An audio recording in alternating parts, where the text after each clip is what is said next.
सनातन हिंदू धर्म में तुलसी के पौधे का महत्व सबसे अधिक है। इसकी सबसे पहले पूजा भगवान विष्णु जी ने की थी। श्री हरि कहते हैं, जिस प्रकार से देवी लक्ष्मी से वैकुंठ को ऐश्वर्य प्राप्त है, उसी प्रकार से वैकुंठ में तुलसी के कारण ही पवित्रता प्राप्त है। पृथ्वीलोक पर जिस स्थान पर भी तुलसी का पौधा होगा, उस स्थान पर कभी बुराई का वास नहीं होगा। ऐसा स्थान सबसे अधिक पवित्र होगा। इसी कारण से हमें हमारे घर में तुलसी का पौधा अवश्य ही लगाना चाहिए। तुलसी के पास दीपक जलाने से क्या होता है, आइए जानते हैं इस प्राचीन महान कथा के माध्यम से, जो भगवान श्री कृष्ण ने देवी सत्यभामा को सुनाई है। दोस्तों, एक समय की बात है, देवी सत्यभामा भगवान श्री कृष्ण के पास आकर उनसे पूछने लगती है, हे स्वामी, आपने मुझे तुलसी के पौधे को जल देने का माहात्म्य सुना दिया है, लेकिन तुलसी के पास दीपक जलाने का क्या माहात्म्य है?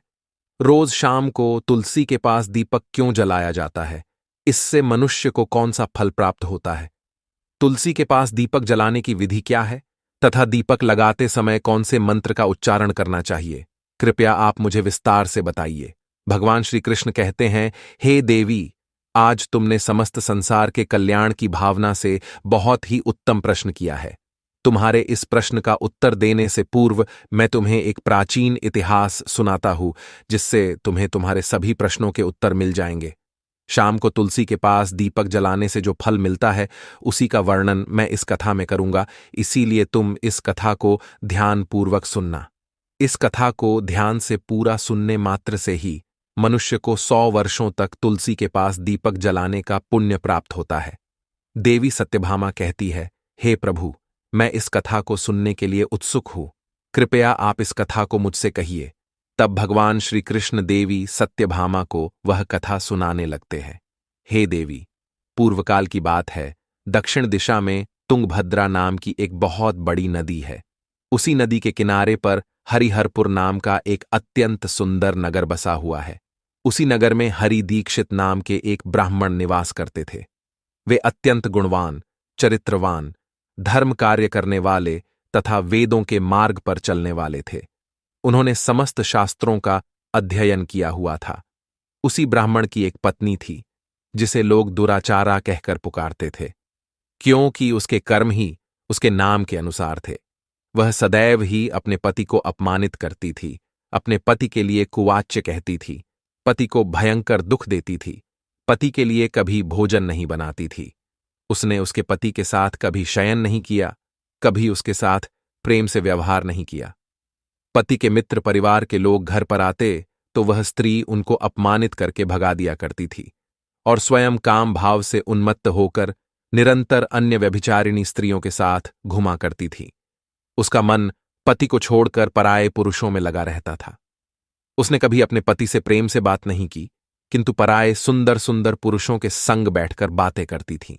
पराये पुरुषों को मोहित करने के लिए सज धज कर गांव में घूमने जाया करती थी। कभी वह वन में किसी वृक्ष के नीचे खड़ी रहकर सुंदर पुरुषों की राह देखने लगती और किसी दुष्ट पुरुष को मोहित करके उसके संग भोग विलास किया करती थी।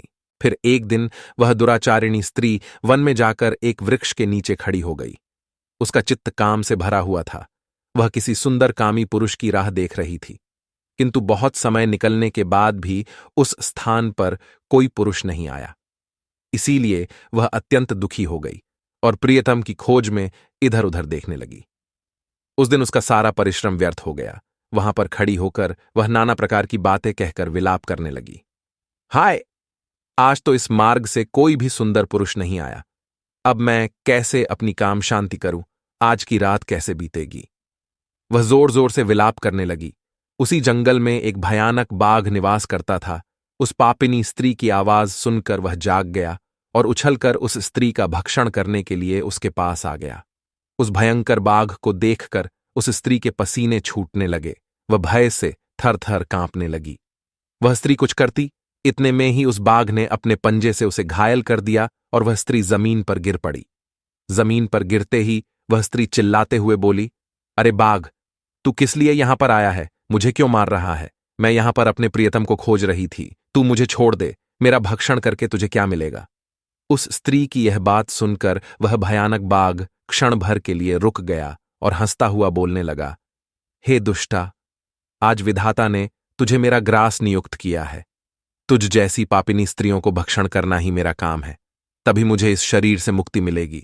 वह स्त्री कहने लगी, हे बाघ, तुम कौन हो? मुझे सच सच बताओ, तुम्हें किस कारण से बाघ होना पड़ा और तुम मुझ जैसी स्त्रियों का भक्षण क्यों करते हो?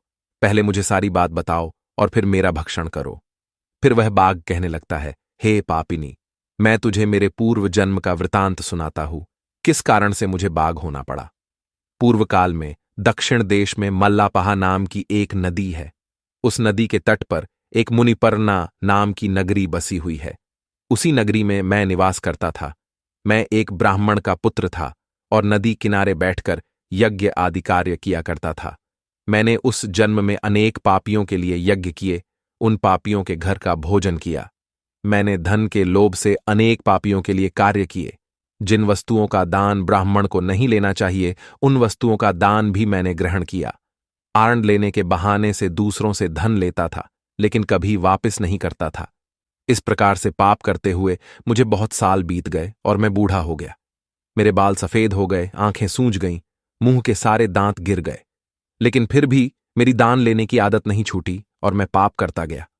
फिर एक दिन मैं धन के लोभ से नदी किनारे गया और अन्य धूर्त ब्राह्मणों के साथ मिलकर हमने लोगों को ठगा। झूठे मंत्र वचन बोलकर हमने बिना विधि किए ही देवी देवताओं का पूजन किया और बहुत सारा धन दान में ले लिया।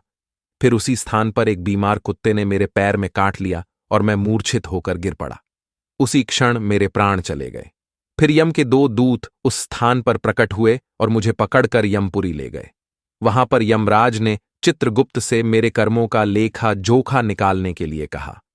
फिर चित्रगुप्त कहने लगे, हे धर्मराज, इस ब्राह्मण ने घोर पाप किए है। इसने दूसरों से झूठ कहकर धन लूटा है, विधि से पूजा ना करके झूठे मंत्र बोलकर भगवान का अपमान किया है। इसीलिए यह पापी ब्राह्मण केवल नरक जाने के ही योग्य है। फिर यमराज ने अपने दूतों को आदेश देकर मुझे नरक की अग्नि में डाल दिया। अनेक वर्षों तक नरक की सजा भोगने के बाद मुझे बाघ का शरीर प्राप्त हुआ और मैं इस दुर्गम वन में निवास करने लगा। मैं अपने पूर्व जन्म के पापों को याद करके कभी महात्मा, साधु पुरुष, सती स्त्रियों का भक्षण नहीं करता हूं। मैं केवल पापी, दुराचारी तथा कुलटा स्त्रियों का ही भक्षण करता हूं, ताकि मुझे पाप से मुक्ति मिल जाए। इस प्रकार से उस बाघ ने अपने पूर्व जन्म का वृतांत सुना दिया और उस स्त्री से कहने लगा, हे पापिनी, तेरे आचरण से तू कुलटा दिखाई पड़ती है। अपने पति को छोड़कर तू इस वन में अन्य पुरुषों के साथ भोग विलास करने के लिए आई है। इसीलिए आज तू मेरा ग्रास अवश्य बनेगी। इतना कहकर उस बाघ ने अपने तीक्ष्ण नखों से उस पापी स्त्री के टुकड़े टुकड़े करके उसे खा लिया। फिर उस स्थान पर यम के 2 दूत प्रकट हुए और उस पापिनी स्त्री को उठाकर संयमनी पुरी में ले गए। वहां पर उसे यमराज के सामने खड़ा किया गया। फिर चित्रगुप्त ने उस स्त्री का लेखा जोखा निकालते हुए यमराज से कहने लगे, हे धर्मराज, यह स्त्री तो अत्यंत पापिनी है।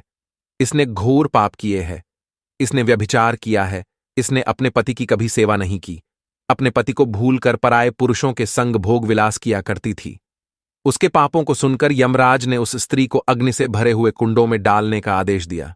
अनेक वर्षों तक उसे उस कुंड में पकाया गया। फिर उसे निकालकर रौरव नामक नरक में डाल दिया गया। इस प्रकार से उसे अनेक वर्षों तक अलग अलग नरकों में डाला गया और नरक में कष्ट भोगने के बाद वह महापापिनी स्त्री पुनः पृथ्वीलोक पर आकर चांडालिनी के रूप में उत्पन्न हुई। चांडाल के घर में जन्म लेकर वह फिर से अनेक पाप करने लगी, व्यभिचार करने लगी, अनेक पापी पुरुषों के संग विहार करने लगी। फिर कुछ समय बाद पूर्व जन्म के पापों के कारण उसे कोढ़ का रोग हो गया और वह भयानक पीड़ा सहन करने लगी। उसका अंग अंग जलने लगा, उसके नेत्रों में पीड़ा होने लगी। इस दुख को सहन करती हुई वह दिन बिताने लगी। फिर एक दिन वह तीर्थ में स्नान करने के उद्देश्य से अंतपुर में चली गई। वहां पर वह एक आश्रम के बाहर निवास करने लगी। उस आश्रम में एक तुलसी का पौधा था। अन्य स्त्रियों को वहां पर तुलसी के पास दीपक जलाते हुए देखकर उस पापी स्त्री ने भी वही किया। उसने तुलसी के पौधे के पास एक दीपक जला दिया। फिर उसी रात हृदय फटने से उसकी मृत्यु हो गई और यमराज के 2 दूत उसे ले जाने के लिए वहां पर प्रकट हुए। जैसे ही यम के दूत उस पापी स्त्री को पाश में बांधकर ले जाने लगे, भगवान विष्णु के 2 पार्षद उस स्थान पर प्रकट हुए और उन्होंने उन दूतों को रोक लिया और कहने लगे, हे दूतों, इस स्त्री को तुम छोड़ दो, ये स्त्री नरक जाने के योग्य नहीं है। तुम किसके आदेश से ऐसा अधर्म कर रहे हो? फिर यम के दूत कहने लगे, हे पार्षदों, हम यमराज के आदेश से इस पापी स्त्री को उठाकर ले जा रहे हैं, किंतु आप हमें किस कारण से रोक रहे हो? यह स्त्री अत्यंत पापी है, इसे नरक में ले जाने की आज्ञा मिली है। फिर पार्षद कहने लगे, हे दूतों, ये स्त्री तो विष्णु भक्त है, ये नरक जाने के योग्य नहीं है। इसने शाम को तुलसी के पास दीपक जलाया है, इसी कारण से इसके समस्त पाप नष्ट हो गए हैं। इसीलिए अब ये नरक जाने के योग्य नहीं है, यह स्वर्ग जाने की अधिकारी बन चुकी है। पार्षदों की बात सुनकर उन यमदूतों ने उस स्त्री को उसी स्थान पर छोड़ दिया और यमलोक लौट गए। वहां जाकर उन्होंने यमराज को सारा वृतांत सुना दिया। फिर भगवान विष्णु के पार्षद उस स्त्री को दिव्य विमान में बिठाकर स्वर्गलोक ले गए। भगवान श्री कृष्ण कहते हैं, हे देवी सत्यभामा, इस प्रकार से तुलसी के पास केवल दीपक जलाने मात्र से ही मनुष्य के सभी पाप नष्ट हो जाते हैं। जो स्त्री नित्य शाम को तुलसी के पास दीपक जलाती है, वह सौभाग्यशाली बनती है। उसके पूर्व जन्मों के सभी पाप नष्ट हो जाते हैं, उसे सुख समृद्धि की प्राप्ति होती है। रोज तुलसी के पास दीपक जलाते समय इस मंत्र का उच्चारण करना चाहिए। ओम तुलसी देव्यै च विद्महे विष्णु प्रिययाय च धीमहि तन्नो वृंदा प्रचोदयात्। श्री कृष्ण कहते हैं, हजारों अमृत के घड़ों से नहलाने पर भी श्री हरि को उतनी तृप्ति नहीं होती जितनी वे मनुष्यों के द्वारा तुलसी का एक पत्ता चढ़ाने से प्राप्त करते हैं। 10,000 गोदान से मानव जो फल प्राप्त करता है, वही फल तुलसी पत्र के दान से पा लेता है। जो मृत्यु के समय अपने मुख में तुलसी पत्र का जल पा जाता है, वह संपूर्ण पापों से मुक्त होकर श्री कृष्ण के धाम जाता है। तो दोस्तों, इस प्रकार से भगवान श्री कृष्ण ने तुलसी के पौधे के पास दीपक जलाने का महत्व बताया है। आपको यह कथा कैसी लगी, कमेंट करके जरूर बताएं। जानकारी अच्छी लगी तो वीडियो को लाइक जरूर करें। कमेंट में जय श्री कृष्ण, जय मां तुलसी जरूर लिखें। साथ ही चैनल को सब्सक्राइब करें। आप सभी का धन्यवाद।